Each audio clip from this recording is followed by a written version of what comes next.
Qiyin qistab. Kommunizmning haqiqiy atti bashrasini ichib beradigan Urumchidagi 21 yillik turma hayoti. Bu asarda kommunizm iskanjisining qurboniga aylangan Uyg'ur yoshining, shundaqla uning musulmon oilasining kechirmishlari aynan so'zlangan. Kommunizm niqobi ostida millat yoshlarining yangi ma'naviyat va madaniyat davosi bilan dinsizlik g'oyalarining singdirilishi, xalqning o'zligidan milliy va diniy e'tiqodidan ayirish jarayonlarini yorqin holatda ifodalab yozilgan bu kitob o'qirmanlarning yoqtirishiga erishishi tabiiy. Asarda bir oila a'zolari beshidan o'tkazgan tuhmat va qiyin qistablar misolida Xitoy kommunistlarining Uyg'ur millatiga elib borgan azob uqubatlari, dard alamlari tafsili bayon qilingan. Qiyin qistablar. İkinci kısım. Şehirge borsak uyga ayda bir qatim kelib ketimimiz deydik. Şehirge borganimizdan keyin qolgani muhim emas edi. Şehirge berishga shunchalik ishtiyoqim bor edi. Biz avtobusga chiqqanda dadam, onam, ocham yig'layotgan edi. Lekin bizning butun asyodimiz boshqa yerda bo'lganligi uchun bir qatim g'amginlikni bilmadik. Ularni uyimizning oldida qo'l ko'targan holda qoldirdik. Avtobusga chiqqandan keyin turg'andim. Biz rostla shaharga mo'dikmi yoki tush ko'ryotamdi deb so'raydim. U bir necha qatim tush emas dedi. So'raverib ochiqni keltirib. Oxiri chiday olmay menga qarab ochiqlandi. Bo'ldi-qila, nervamni o'rlatmay. O'ynaga kelmadik biz shaharga. Tez-tez o'tib ketayotgan mashinalarga, egiz qavatlik uylarga qaradim. Turg'un qo'limdan tarsimi, men teshig'iga qarab uning gaplarini anglamabdiman. Turg'un bo'lsa, boshqa narsalarga hayronlik bilan qarayotgan ekan. Fukam, "Mavi uylarni ko'rdingmi? Bu uylarni qandoq qilib usti-ustiga qo'ydi ekan, ha? Eng ostidagi uyni qandoq o'rlashtirgandi? Bizningmi bu shaharda uyimiz bo'lgan bo'lsa, ha, kentimizdagi tezaklardan qusulatdik. Bakla suynatdik. Qandoq deysan Fukam?" dedi. Shaharda yashashning baxtli emasligini men nima bilay. Lekin u kuni shahardagilar bizning nazarimizda baxtli edi. Nazarimizda ular hatto hojatxonaga bormaydigan, mishqirmaydigan kishilar edi. Maktabga kelib, urilish bo'lgandan keyin bir necha kun o'tib o'qishni boshladim. Mening navbatchilikdagi sherikim Xitoylik Shi ismli bir buddist edi. Ularning e'tiqodiga hayron bo'lib qolgan edim. Ba'zi musulmonlarning amr ma'ruf, yaxshilikqa buyurish, yomonlikdan tutishish vazifalarini tashlab qo'yganlik uchun mana bu odamlar o'zining butga sig'inib yurayotganligini bilmaydi. Turg'unning sheriki ham buddist edi. Uning ismi Fin edi. Ahmad ismli bir bola bilan tanishdim. Uning mijozini yaxshi ko'rib qoldim. Turg'undan keyin men ishonadigan va men yoqtiradigan kishi u bo'ldi. Hozircha darslarimiz yaxshi ketayotgan. Lekin darsda birla masala bor edi. O'zimiz tushunmagan o'qish dasturi. Chiqish olmaydik. Uningmi asta-asta ko'nib qoldik va ko'p g'am qilmadik. Qandaqla bo'lmasin, bu yerda o'qish kerak edi. Bizga nima o'rgatsa, eng to'g'risi shu bo'lishi kerak edi. Chunki biz davlatimizning siyosatiga bakla ishonatdik. Maktabdagi o'qishga tezda ko'nib qoldik. Sotsialistik rahbarlikni izchil targ'ib qiladigan o'qituvchilar o'zlariga topshirilgan vazifani intayin yaxshi bajaradi. Kashki imkonim bo'lsa edi. Ularning har birini istab topib, "Qaniysiz, ustoz? Bizni butun insoniyatdan nafratlantiradigan ilm berganingiz uchun hozir siz xushalmi?" deb so'ragan bo'lardim. O'qiyotgan vaqtlarda doim kelgusimiz uchun deytamiz. Ammo shu orzu qilgan ilmlarni o'rganib, kelajak bizni baxtli qildimi deb ham so'ragan bo'lardim. Bir yildan keyin uyga qaytib keldik. Biz eshikdan kirganda dadam o'tin yeriyotgan ekan. Paltini tashlab, hasratlik gaplarni qilib, bizning oldimizga yugurib kelishga boshladi. Jonlarim, yigitlarim, mening botir bolalarim, keldinglarmi? Shundoq o'ylaydim. Bu aytib ketganda kelish mumkin deb. Bizni uchrashtirgan ulug' Xudoga shukrlar bo'lsin. Dadamning gaplarini anglagan onam bilan ocham ularmi ham oldimizga yugurib kelishdi. Onam meni chin quchoqlab turdi. Ana shu vaqtda har qanday bir onaning o'z bolalarining purqini bilalaydiganligini his qilgan edim. Dadalarmi bu puraqni bilarmidi kashki? U holda men sizga bu savolni qo'ymagan bo'lardim. Ota-onam bilan quchoqlashib, ko'rishib, tugamasdan men Egilga yugurdim. Egilda kalimizni quchoqlab so'ydim. Men uni yaxshi ko'rardim. Kalimi meni seg'inibdi. Turishidan bilinib turadi. Yana bir tal ishtimizmi bor bo'lib, uning ismi Tuproq edi. Uni atrofda ko'rmadim. Uning qayerda ekanligini so'radim. İştimiz bizden xabar bo'lganmi bilmadim, bizden uyushtirilibdi. Bir necha soat o'tgandan keyin kirib olgan yerdan teshig'i chiqdi. Burunqidek emas edi. Bunimi hozir tushunyapman. Sizlar qayerda edinglar? Nemishqa mushuncha vaqt yo'qolib ketisizlar? Deganda qilib bizga ranjiganda bildirgan edi. Ah, haqiqatlar. Bir kun kelib shu itni seg'inishimni kimmi o'ylabdi deysiz? Ammo bu oddiy hayotning kelgusida ko'z yeshi ichida o'qiladigan tarix tomchilarining birga aylanishini kimmi bilalaydi? Biz uchun hammasi yaxshi ketayotgan edi. Hech bo'lmaganda bizga shundoq tuyuladi. Oilada 2 kun alohida mehmonlarda kutildik. Azizam onam bizga ajoyib o'xshagan tamoqlarni edib, kiyimlarimizni yuvib, dazmol silib berdi. Hatto maktabga mangdiganda o'z qo'llari bilan chamdonlarimizga yuyilgan kiyimlarimizni joylashtirib berdi. Biz bo'lsak, aklar rahimsiz va vafosiz bolalardan ekanmiz. Hatto biz shu mehribon onamizga o'zimizning iç kiyimlerimizni yuydiribmiz. Hozir o'ylasam, bakmo xijil bo'laman. Maktabga boradigan vaqtimizda dadam yana shu burunqi gaplarni takror qildi. O'g'illarim, ehtiyot qilinglar.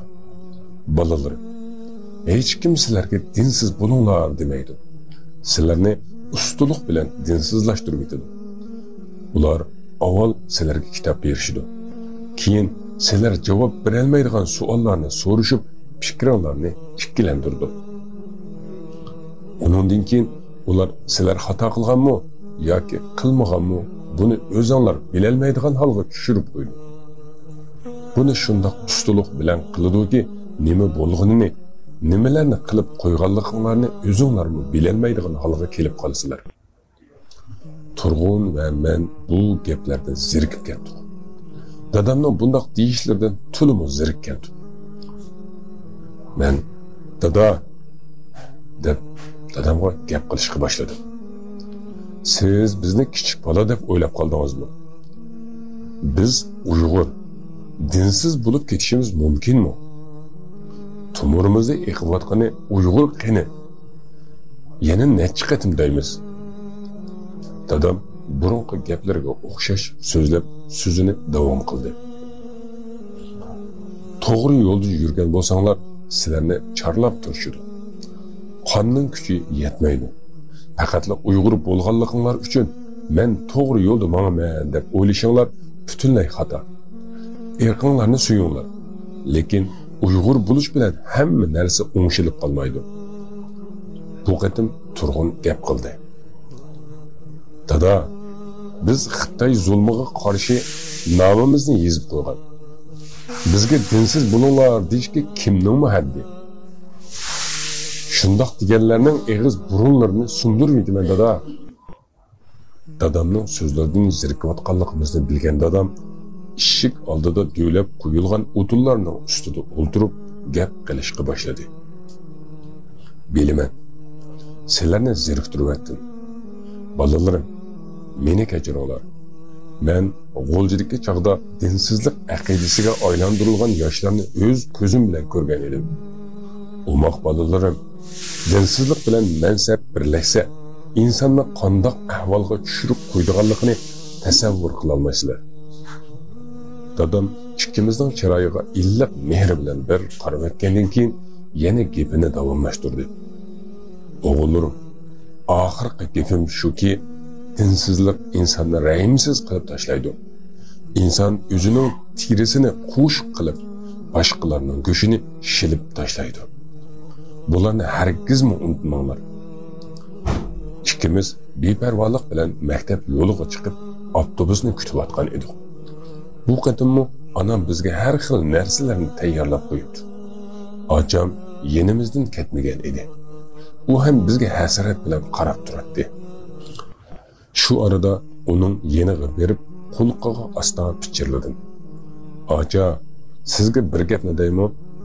2 yildan beri biror qatimmi sizga xat yozmagan odamni hamda aslashni qo'ying. Uni aslashni tashlang. Keyin o'zingiz pushaymon qilasiz. Ocham qizirib ketdi va chaqchaq qilib meni urib qo'yib, "Nadiga gapni qilmag'ina? Qarasini, jim bo'l. Kim sen gap qilishga ruxsat qildi?" dedi. Biz avtobusga chiqqandan keyin cho'ng ocham Nilofarmi kelgan ekan. U qo'llarini egiz ko'tarib, men bilan barmoqlari orqali xo'shlashayotgan edi. Tekrar o'qishni boshlaganimizda biz oldinqidek edik.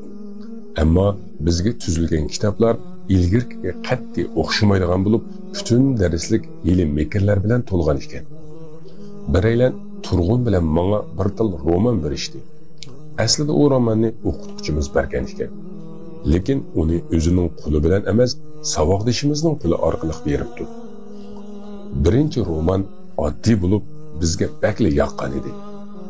Keyin biz yana roman so'rgan edik, yana berishdi. Ularni ham o'qib tugatdi. Ikkinchi eyimiz roman o'qish va o'zaro bas munozaralar bilan o'tdi. Keyin bizni sayohat qilishga elib chiqishga boshladi. Biz tog'larni, qadimiy yodgorliklarni aylanatdik. Ammo uning orqasida bizga qilingan to'zoq borligini xiyolimizga keltirmabdik. 3-4 oy o'tgandan keyin xuddi bizga ular cho'nglarga o'xshash salomlarni qilishib, javoblar berishga boshladi. Bizga alohida ahamiyat berdi. Muhim odamlar o'rniga qo'yadi.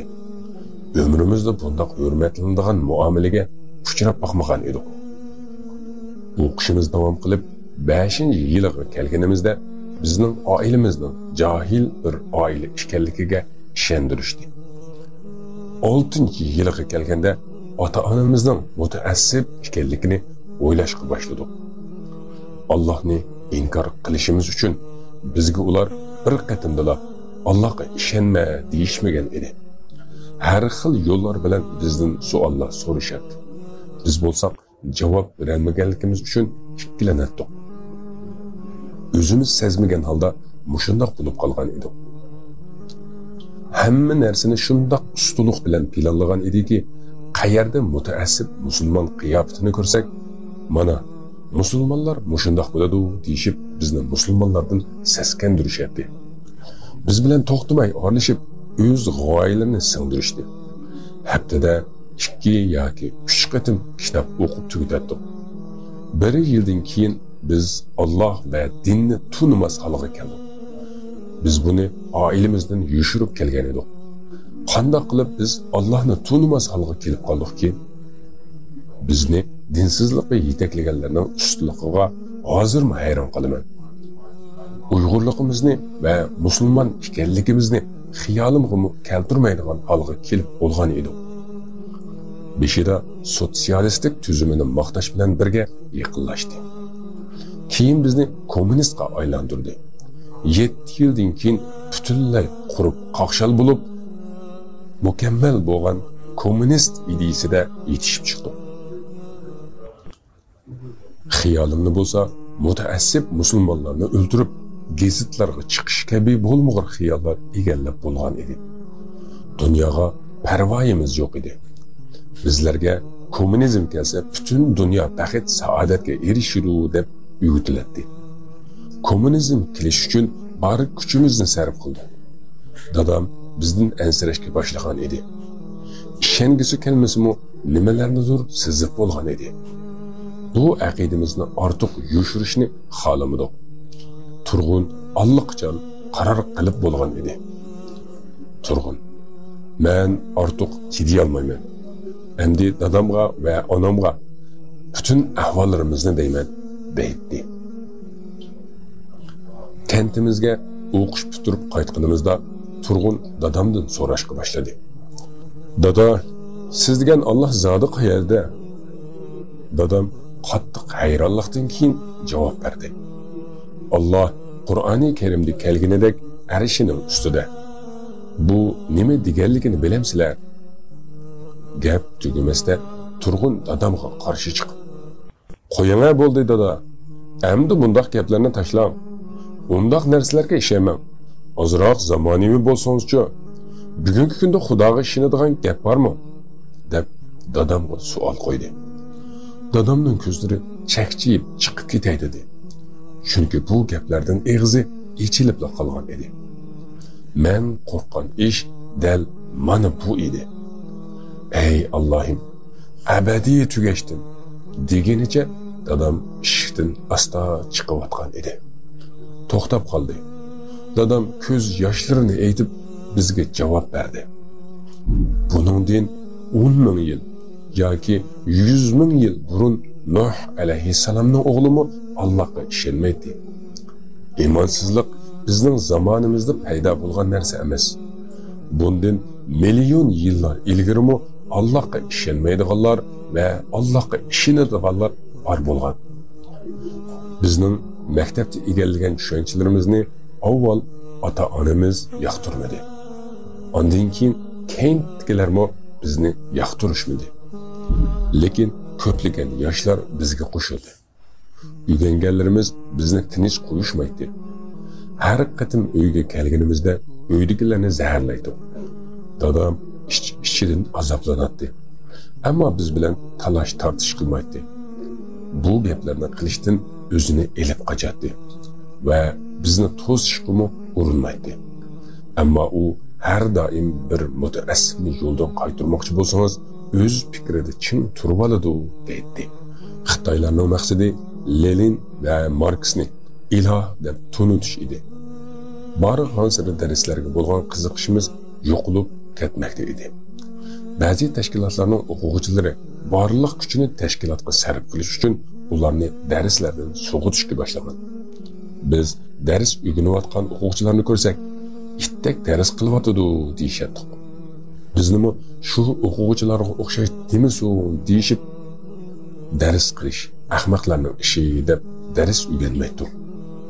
Bu ishlar to'g'risida aqlimizni ishlatib o'ylab boqmoqdamiz. Kunlar shundoq o'taverdi. Oxiri oqibatda shu narsa sodir bo'ldiki, deyishga tilim bormaydi. Chunki biz dadamizdanmi nafratlanadigan holga kelib qolgandik. Uyga borganimizda dadamizning yuziga ham qaramaydi. Bir qatim 5 oy o'tib ketgan bo'lsa-mu, uyga bormadik. 5 oydan beri onamga bo'lgan sig'inishni his qilmadik. Chunki bu vaqtda biz uchun ota-ona hech kim edi. O'zimizcha dunyoni radikal dinlardan qutqizmoqchi bo'lgan edik. Ya'ni islom dinidan. Har birimiz alohida guruhlarga boshliq qilib tayinlandik. Bu holimizdan nihoyat xushal edik. Rahbar bo'lishning o'zi bizning boshqalardan aqlli va martabali kishilar ekanligimizni. Xuddi bizga insonlar barobar bo'lsin deb harakat qilayotgan bo'lsak, ham rahbarligimiz boshqalardan oliyroq ekanligi bizni bakla xursand qiladi. Garchi buni hech kimga deyolmasakmi, tanglik masalasida ko'p bosh qotirdik. Biz ham sirtidan kelgan yangi o'quvchilarga shuni o'rgatdik. Kommunizm kelsa baxtli bo'lamiz. Xalq orasida barobarlik bo'ladi. Hamma kishi erkin, ozod yashaydi deb. Shuningga o'xshagan ko'p narsalarga va'da qildik. Guruhimizga yangi kirganlarga oldi bilan biror ishni qildirdik. Agar u tashkilotdan chiqib ketmoqchi bo'lsa, bu ishning haqida yuqoriga xabar qilamiz deb uni qo'rqitadi. Ularni shu yo'l bilan o'zimizga bog'lab, xohlagan ishlarimizni qildiradi. Keyin bilsak, yuqoridagilarmi bizdan shundoq foydalanadi ekandik. Doim baxtiyorlik va'da qilingan bo'lib, yashsun inqilobchilar deyishadi. Bizmi shundoq deydik. Hamma kishining yashash huquqi bo'lib, nohaqlik qilmasdan yashash kerak edi. İnsaniyat shunga majbur deb shuarda o'ylaydi. Shuning uchun bizning nazarimizda faqat inqilobchilarla yashash kerak. Xitoy rahbarlari eng muhim va hurmatli inqilobchilardan hisoblanadi. Mavzudan kelishi va dindorlik yo'qolishi kerak edi. Shu sababdan nihoyatda oldirash ishlaydi. O'zimni o'ylaganimda shu mehribon ota-onamizga bo'lgan mehr muhabbatning qolmaganini sezatdim. Onam va acamlar bilan qaranglashib yurgan bo'lsaqmi, ularning ko'zlariga qarayolmaydim. Ularga hech qanday mehrimizni ko'rsatmaydik. Ulardanmi mehr muhabbat kutmaydik. Keyinchi bildimki, seg'inish ishonchidan kelib chiqar ekan. Keyingi kunlarda oilamizga nisbatan seg'inish u yoqda tursin, hatto dadamizdan nafratlanishga boshladik. Dadamga qarshi chiqqanimizda qahramonlik qilyapmiz deb bilardik. Hatto bizga inqilob uchun dadanglarni o'ldirishni yanmaysizlar deb o'rgatgan edi. Bechora dadam qayg'uradi. Lekin bu ishlar bizning parvoyimizga kelmaydi. Hatto bu sababdan dadamni onamni yoqtirmas holga keldik. Har ikkisi menga xatarlik odamlar qatorida ko'rinadi. Hay Allohim, nafratning oxiri ajoyib qo'rqinchli bo'ladi ekan. Dadam bizni ba'zida Allohga da'vat qilmoqchi bo'ladi-yu, bu kommunizmchi fikrlarni ko'rib bakla qayg'uradi. Mening yotoqdashim Shimo kommunist bo'lgan edi. Lekin u azaldan buddist diniga ishonadigan bo'lg'achqa, u butga iymon keltirganlik uchun bakmo hurmatli kommunistlardan hisoblanmaydi. Bir musulmonni Allohdan yuz o'rtgan zehniyat uni butga rahim qilib o'ldiramdi.